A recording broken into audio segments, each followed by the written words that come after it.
वक्रतुंड महाकाय सूर्यकोटी समप्रभ निर्विघ्नं कुरु मे देव सर्वकार्येषु सर्वदा गुरुर्ब्रह्मा गुरुर्विष्णू गुरुर्देवो महेश्वरः गुरुः साक्षात् परब्रह्म तस्मै श्री गुरुवे नमः. कृष्णाय वासुदेवाय हरये परमात्मने प्रणतक्लेशनाशाय गोविंदाय नमो नमः. ओम नमो भगवते वासुदेवाय.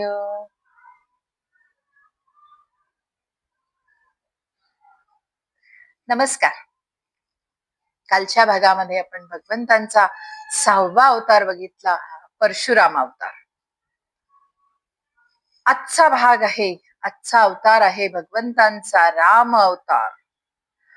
नाती, कर्तव्य, त्याग, सेवा आणि भक्ती हे सगळं आपल्याला या अवतारामध्ये बघायला मिळते. मला पण आता ज्या वेळेला मी हे दशावतार सांगणार आहे, कृष्ण अवतार आणि राम अवतारामध्ये भरपूर गोष्टी, उपदेश भरपूर आपल्याला मिळतो, आपल्या जीवनासाठी खूप बोध मिळतो. त्यामुळे मला पण खूप उत्सुकता आहे की हे 2 अवतार मला सांगायचे आहेत. आता मात्र आपण हे थोडक्यात अवतार आणि त्यामधल्या जे जे पात्र आहेत त्यांची पुण्याई आपण बघणार आहोत. कृष्ण अवतार आणि राम अवतारामध्ये मात्र खूप जणांची पुण्याई आहे की खूप जणांना त्यांच्या लीलामध्ये भाग घेता आलेला आहे. हा अवतार, राम अवतार जो आहे, भगवंतानी घेतलेला राम अवतार जो आहे, तो फक्त रावण वधाची कथा नाहीये. हा अवतार आदर्श जीवन कसे जगावे, नाती कशी जपावी, कर्तव्य कसे पार पाडावे, त्याग कसा करावा, भक्ती म्हणजे काय, हे संपूर्ण ज्या अवतारामध्ये सांगितलेले आहे तो अवतार म्हणजे राम अवतार. इतर अवताराप्रमाणे भगवंतानी मुख्यतः दुष्टांचा, या अवतारामध्ये पण दुष्टांचा नाश केला.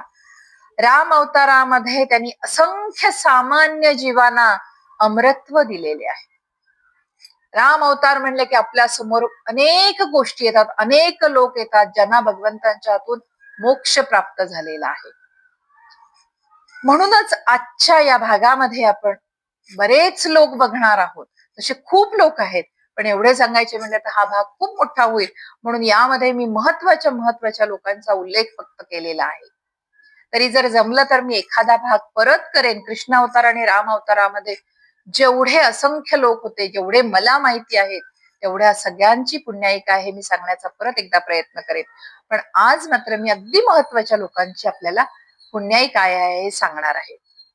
म्हणूनच आज आपण शबरी, जटायू, निषादराज, हनुमान, सुग्रीव, विभीषण या सगळ्यांची नावं श्रीरामाशी जोडली गेली आहेत आणि यांची काय पुण्याई होती हे आज आपण बघणार आहोत.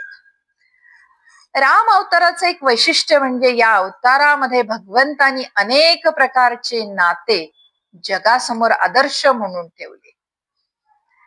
ते आदर्श पुत्र झाले, आदर्श भाऊ झाले, आदर्श राजा झाले, आदर्श मित्र झाले, आदर्श पती झाले आणि आदर्श शरणागत वत्सल परमेश्वर पण झाले. त्यांनी राजा, वनवासी, स्त्री, पक्षी, वानर, राक्षस, सेवक अशा सगळ्यांशी नाते जोडले.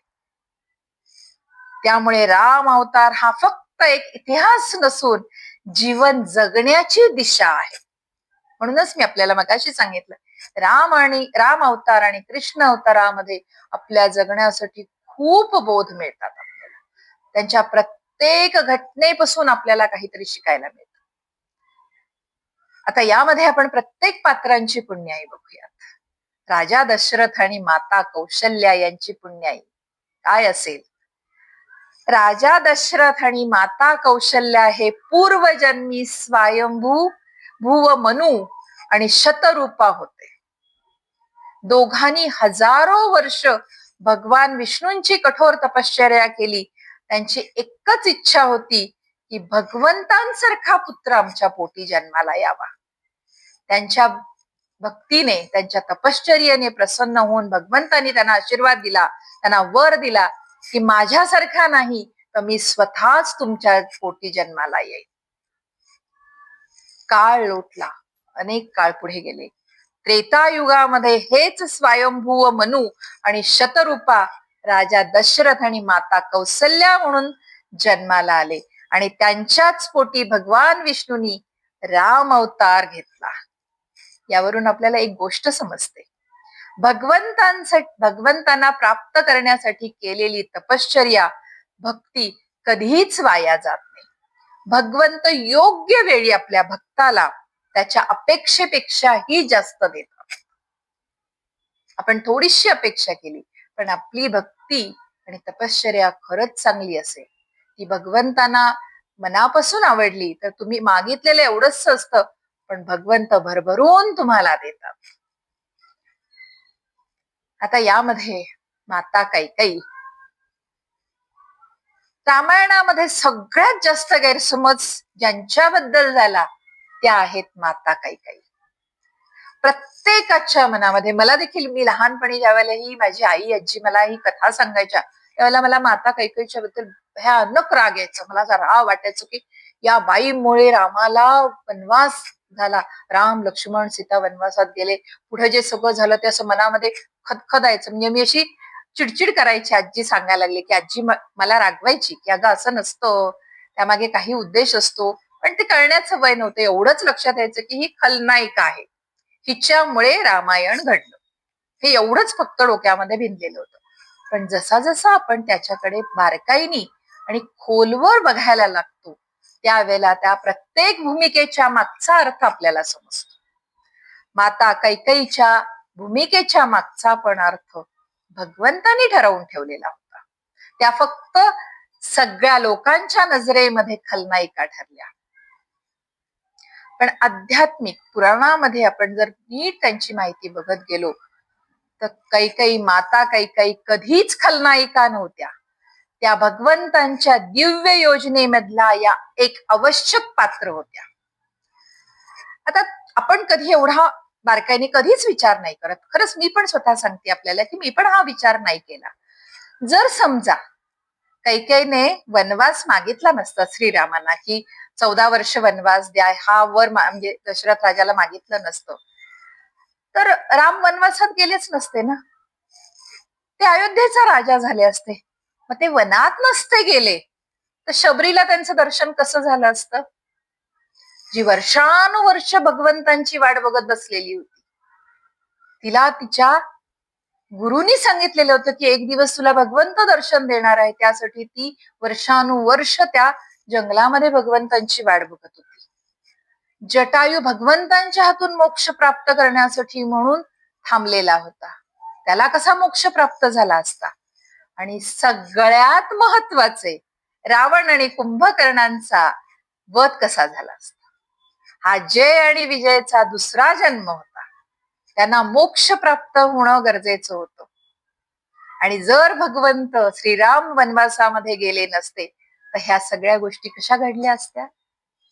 आणि ह्या सगळ्या गोष्टी घडवण्यासाठी म्हणून त्यांना वनवासात जाणे भाग होते. आणि त्यांना वनवासात जायला कारणीभूत कोण ठरणार होतं? तर भगवंतांनी ठरवून ठेवलं होतं की माता कैकेयी त्यांना कारणीभूत ठरणार होत्या. माता कैकेयींनी मागितलेला तो वर ह्या सगळ्या गोष्टींसाठी म्हणून आवश्यक होता. पण सगळ्याच लोकांच्या दृष्टिकोनातून माता कैकेयी ह्या खलनायिका बनल्या. म्हणूनच भगवंतांच्या लीलांकडे फक्त बाहेरून बघून निर्णय घेता नाही येत. ज्या गोष्टी आपल्याला दुःखद वाटतात त्यामागे परमेश्वराची काहीतरी एक मोठी योजना असते. आपल्या पण आयुष्यामध्ये येणारी खूप मोठी संकट की आपल्याला वाटतात, पण त्यामागे परमेश्वराची एक योजना असते, ती आपल्याला कळत नाही. मंथरा, तिच्याबद्दल पण मला वाटतं आपल्या सगळ्यांनाच असंच माझ्यासारखाच राग येत असेल. मंथरा असं होती, तिच्यामुळे झालं, तिने कैकेयीचे कान भरले आणि मग सगळं झालं. तर तसं नसतं. आता आपण आज हा जो भाग बघत आहोत त्याला आपण हे शांतपणे परत जर कधी रामायण वाचायला आपण सुरुवात केली तर मला वाटतं नक्की प्रत्येकाच्या मनामध्ये हा विचार येणार की ह्या अध्यायामध्ये आपण हे बघितलं होतं, या दृष्टिकोनातून आपण या व्यक्तींकडे बघितलेलं होतं, त्यावेळेला आपल्या मनातला राग तो निश्चित जाणार आहे. मंथरा सगळ्यात कठीण भूमिका निभावणारं हे पात्र आहे. तसं मी बघितलं तर मंथरेबद्दल पुराणामध्ये मला फारशी माहिती नाही मिळाली की तिने काय तपश्चर्या केली, काय केलं, हे मला नाही समजलेलं, अजूनपर्यंत तरी समजलेलं नाही. पण काही कथा परंपरामध्ये असं सांगितलं जातं की ती राजा विरोचनाची कन्या होती. पण याला अजून असं ठोसपणे कोणी नाही, काही कथाकार कीर्तनकार असं सांगतात.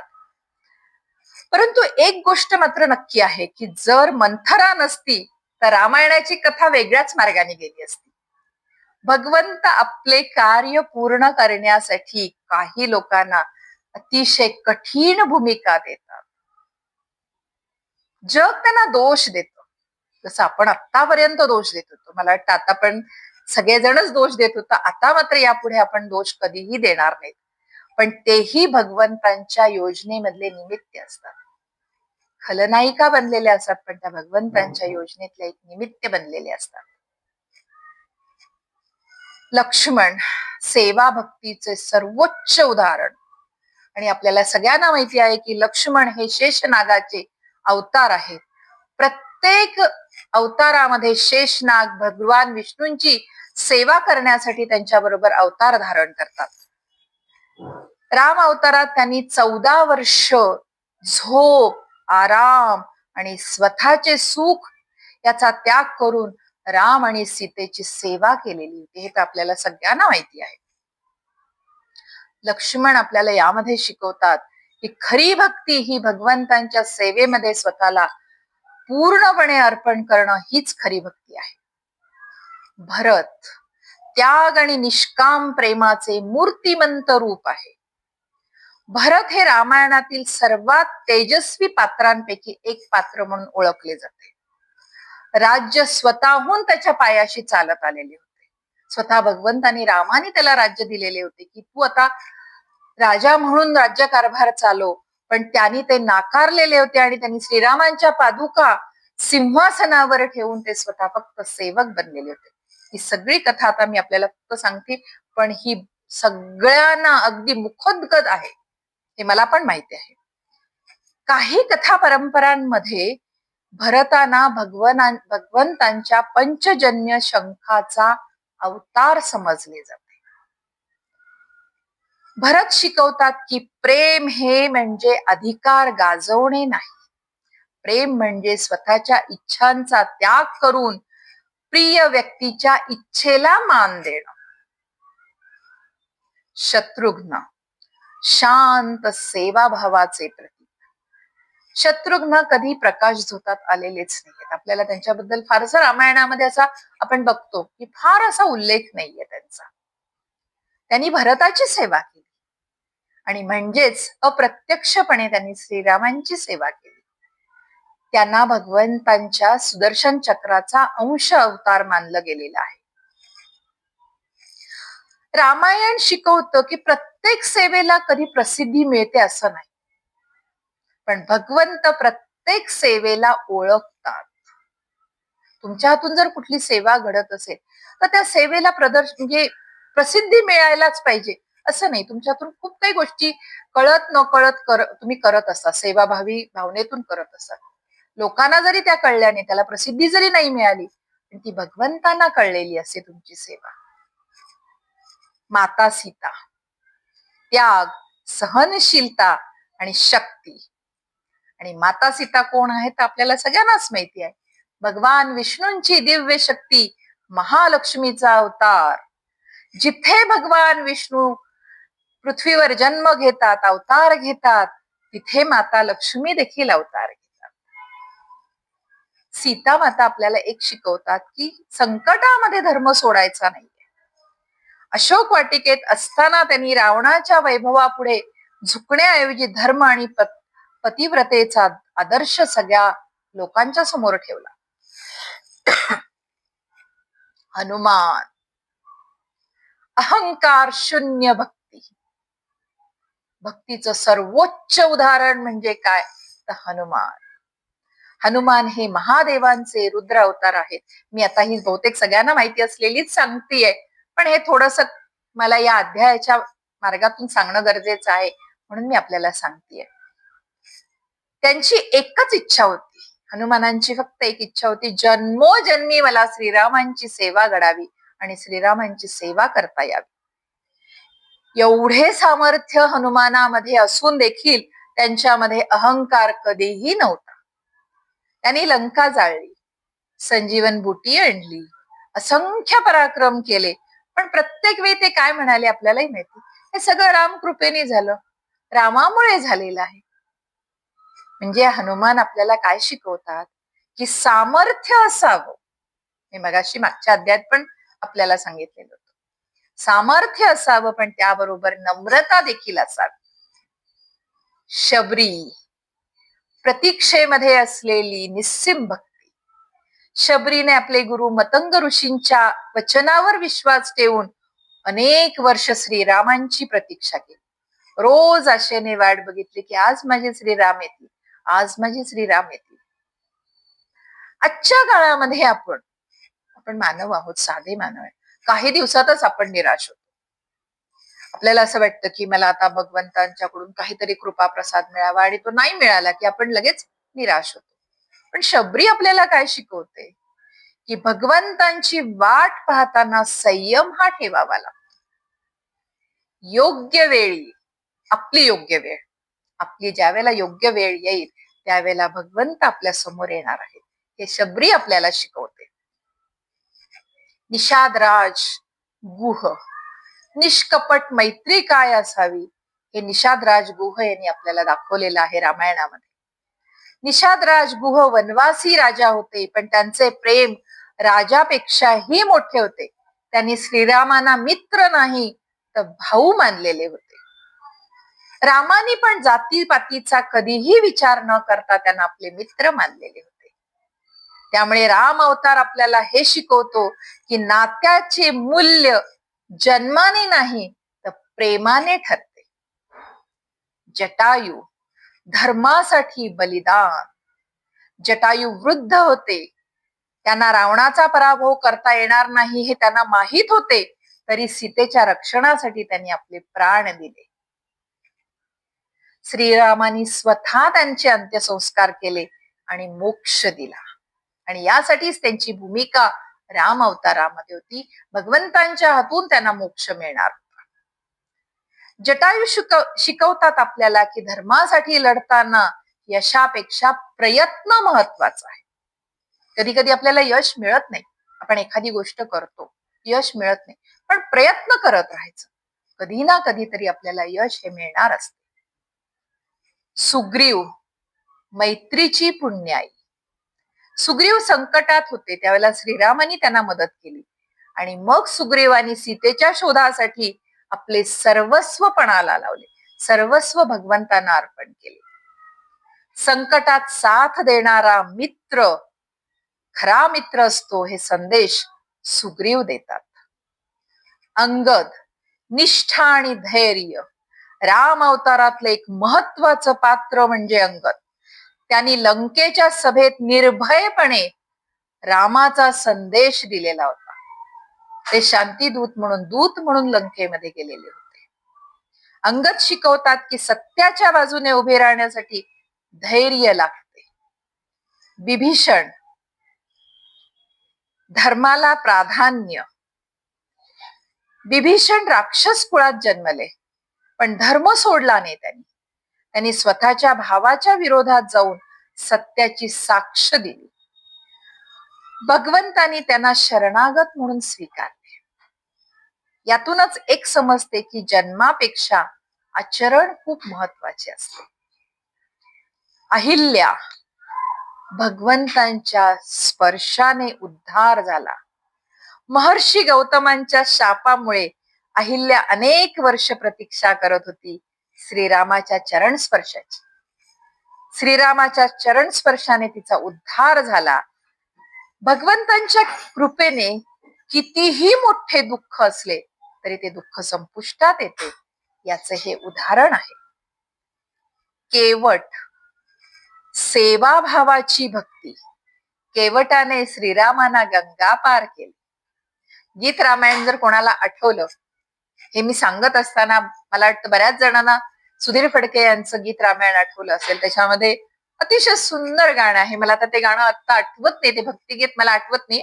पण हे ज्या वेळेला श्रीरामांना केवट गंगापार घेऊन जात असतो त्यावेळेला सुधीर फडकेंनी अत्यंत सुंदररित्या हे म्हटलेलं की आपल्या डोळ्यात पाणी येतं ते ऐकताना. मला ते आठवत नाहीये, मी खूप प्रयत्न करते ते आठवण्याचं, पण मला आता आठवलं नाहीये ते गाणं, भक्तिगीत ते मला आठवलं नाहीये.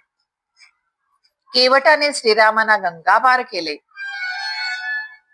बहुतेक नकोस गंगे प्राण हरुग असं काहीतरी शब्द आहेत, मला नाही स्पष्ट आठवत ते शब्द, पण अशाच प्रकारचे काहीतरी ते शब्द आहेत.